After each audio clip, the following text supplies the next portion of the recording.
Welcome to Inside Out, our new podcast series where people come together to discuss topics from in and around our ERG communities here at Exertis.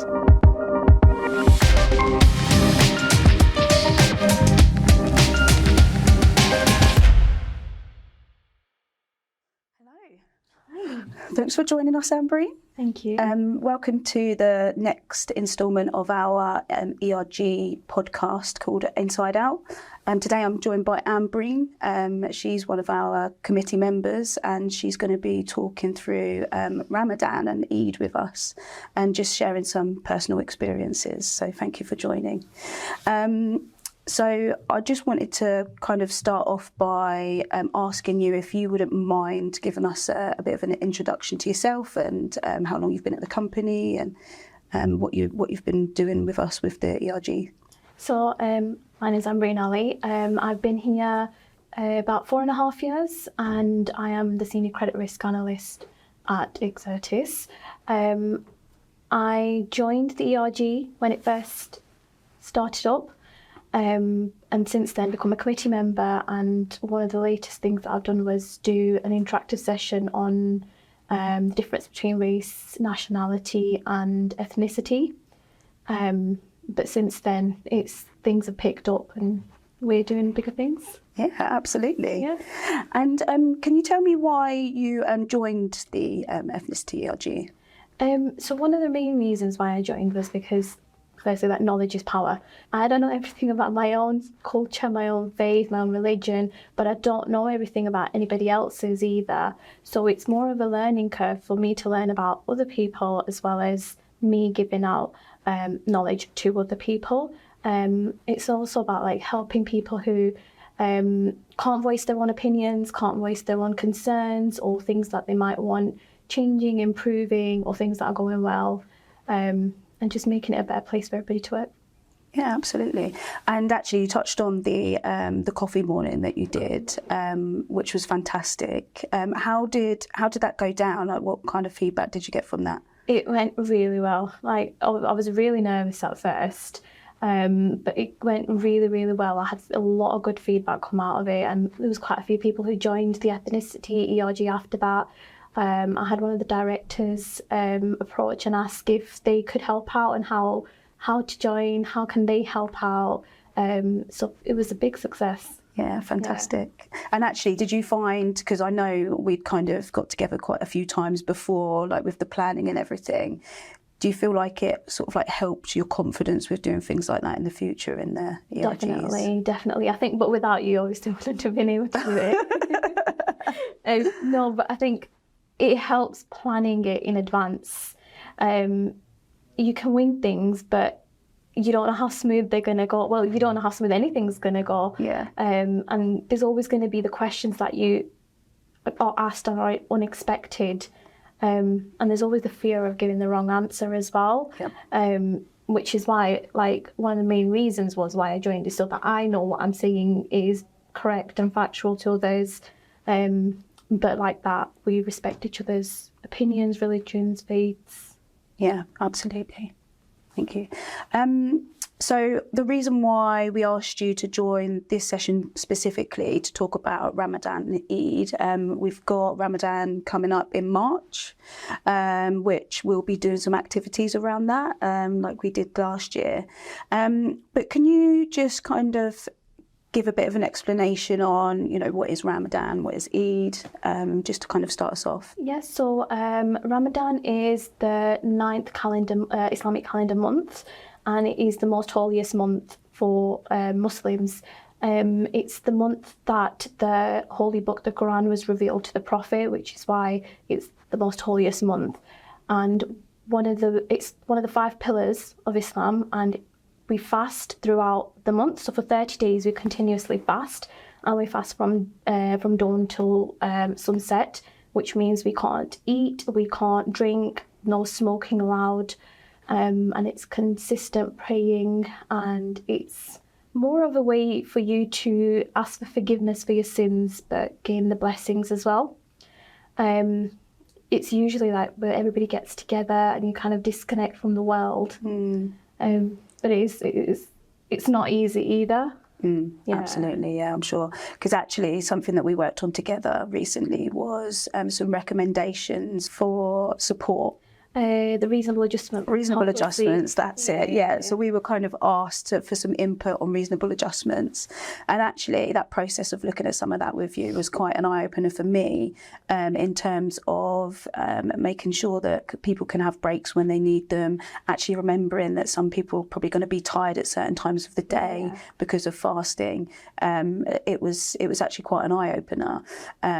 But actually great, you know, as a company that we are looking at how we can help people and apply those reasonable adjustments for employees. So that was really interesting to work on you with. So actually something else that I wanted to cover off here, because we'd spoken about it previously, but we hadn't gone into detail, but just something that I found quite fascinating was you talked about practicing isolation. And I think for me, the reason why it's so fascinating is because I hate to say it, I'm literally glued to my phone, I'm glued to social media, you know, I always have to be entertained at every minute watching TV, stuff like that.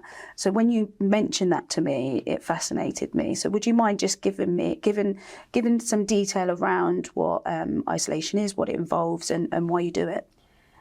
So it's called Ethnicity, which basically means isolation, and it's usually performed in the last 10 days of Ramadan, because the last 10 days, there's specific nights on that day which are kind of like the blessed nights, which means that whatever you ask for in them nights, your prayers will get accepted, but your sins will get forgiven.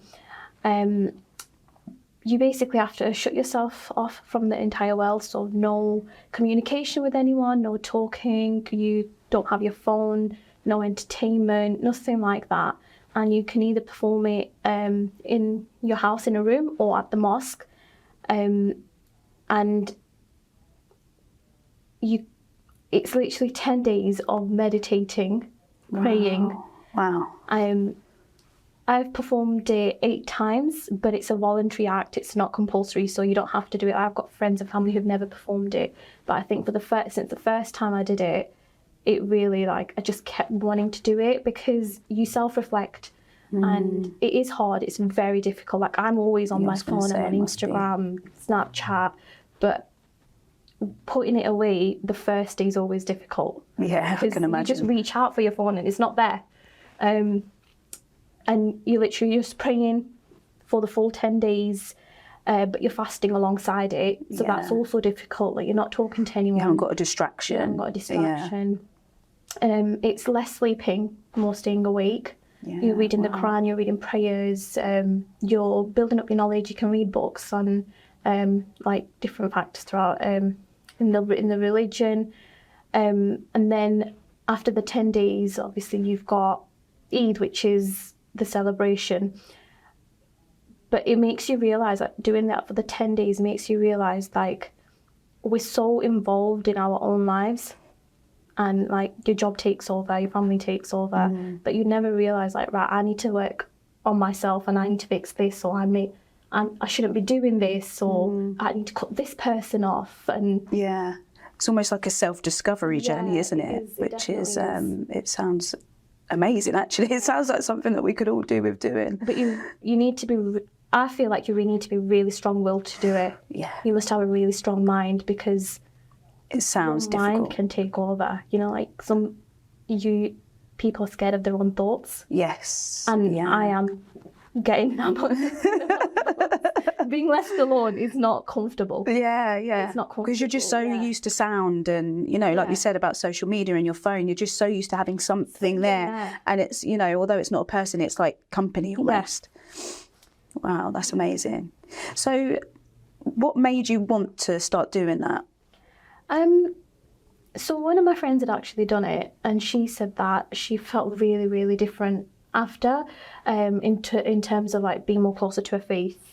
So when I did it for the first time, I was actually very scared to do it. And I was like, I want to give it a go. Even if I don't come out like feeling the same way as she did, I wanted to give it a go. But I think what happens is every time you come out and you're like, right, I need to build up, and I need to be stronger in my faith. I need to pray more. I need to stop doing certain things. And not just that, you can pass your knowledge on to other people as well then. Yeah. Like I can say to my family, like, right, you need to stop praying.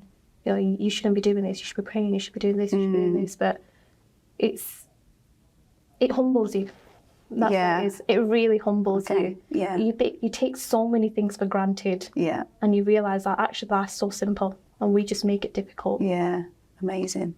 And is there anything, like when you so you said that you've done it 8 times, have you found that after each time, have you kind of come out of it with kind of like a new, different realisation? Definitely. Each time? Definitely. Yeah. Like, I'm just a very anxious person. Right. And when I come out of it, I feel so much more calmer, but also more confident in myself. Yeah. Like, I've got rid of all the distractions. I've figured out what my problem is, how I need to resolve it. Like, just praying calms you itself, even though it's not, you don't get your answer straight away, but it just genuinely just calms you down. Yeah, amazing. So what advice would you give anyone that's planning on practicing isolation for this Ramadan coming up? I would say be prepared. Don't go into it with all your affairs hanging, and make sure you've completed all your tasks, outstanding tasks, because when you're in there, all you're going to think about is them tasks, and that's not the purpose of it. I would also say stay strong and make sure that you've got everything that you need in that room, because you can't communicate, which is one of the conditions. So you can't speak to anybody. So you can't ask someone to grab you something, No. or yeah. No. But yeah, I'd just stay strong. Yeah, absolutely. And what advice would you give, like, I suppose, like staff and managers, if they are, if anyone's practicing Ramadan, or, you know, if they have members of their team that might be looking to go into Ramadan? I would say communicate with your staff. Everybody's different, so some people might be absolutely fine working like throughout the day and not needing a break, but then there'll be other people who will need like 10-15 minute breaks, or a lot of people tend to pray more throughout the day because they'll use their lunch break to pray, but then there's also the 5 prayers during the day. Right. So they might need time out to pray specifically for that. But sometimes because you're fasting, you're not eating, you're not drinking, and if you're working in the office, the screens can get to you, so you need a bit of a time away from the screens. But I would say communicate, and if you're not sure, speak to managers, speak to any of the committee members. We're always just on help. advice on best ways to tackle certain things, and yeah, absolutely. And like you said, everyone's different, aren't they? And the key thing is to talk about it, and you know how people usually plan for it, and you know what we're able to do to help people out through that period. Fantastic. And another thing that I wanted to ask you about was, obviously as a committee member, and you've been doing quite a bit for us within the committee, whether it be joining in with conversations and giving us your input, and obviously, you know, the stuff that you did for Eid, and the stuff that you've been helping out with, like for instance, like helping to decorate the offices with like Black History Month, and you're always there and on hand to help where needed. So as a valued committee member, where do you kind of see the ERGs going? You know, what would kind of be your ideal outcomes for using the ERGs? As of today, I would say exposure, get more people to join, get more people more involved, more conversations going. I think there's a lot of stuff that's going on, but I think people need to start getting more involved and like raise their hands if they've got something that they want to do, something that they want to say. But yeah, hopefully in the next 12 months we'll grow. Yeah, absolutely.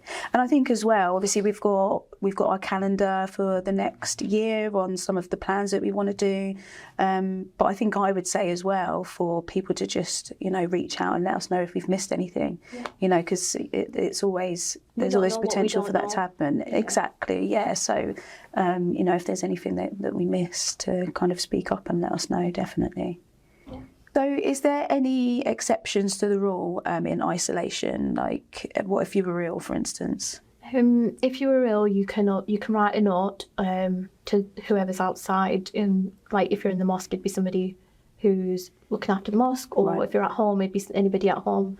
Just if you need any medication or something like that, or if you're really, really ill, you can actually come out of isolation. Yeah, of course.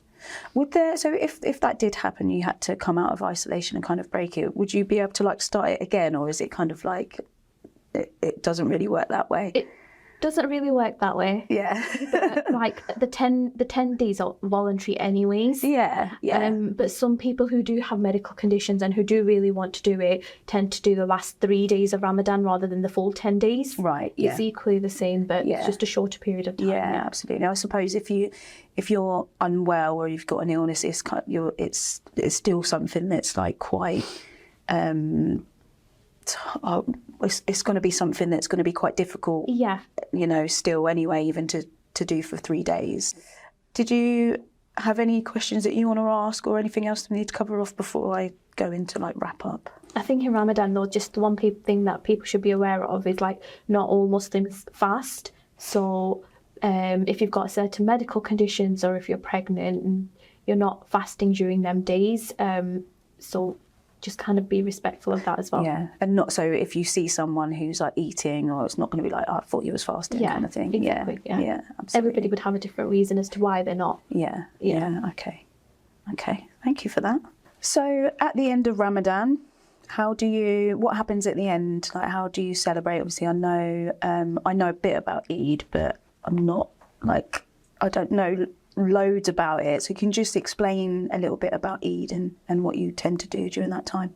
So Muslims celebrate Eid twice a year. So one is when they complete the pilgrimage in Mecca, and then there's one that's straight after Ramadan, which is called Eid al-Fitr, which basically means a celebration of completing Ramadan. And what it starts off is in the morning there's a big community prayer.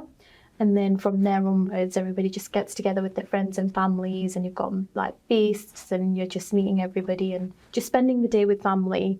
And like in my house, we tend to, the men go to the mosque to pray, and then when they come back, we have a little prayer at home.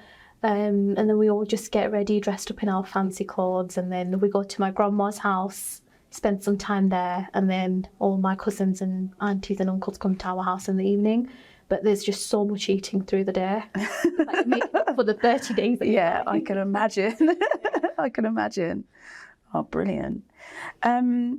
Okay, so just before we wrap up, can you give us just some bits of advice that you would give for people that potentially are going to be around people that are celebrating Ramadan?